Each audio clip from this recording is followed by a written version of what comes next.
خاتون ہیں، انہوں نے پوچھا ہے کہ عورت کی عدت جو ہے اس کے متعلق دیکھیے، خاتون کی عدت جو ہے وہ شوہر کے گھر میں گزرے گی، چاہے وہ طلاق کی عدت ہے اور چاہے وہ خلع کے بعد کی عدت ہے، دونوں صورتوں میں خاتون کی عدت اس کے شوہر کے گھر میں گزرے گی۔ شوہر کے گھر میں گزرے گی تو نفقہ اور سکنہ دونوں شوہر کے ذمے واجب ہے۔ اس کا جتنا مہینے کا خرچہ ہے شوہر اٹھائے گا اور اس کو رہائش بھی شوہر دے گا،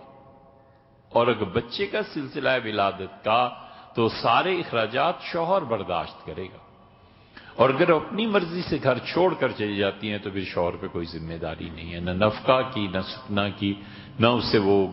مسکن گھر دے گا اور نہ ہی وہ اس کے ماہانہ اخراجات کو پورا کرے گا، اور وہ گناہگار اس میں نہیں ہے۔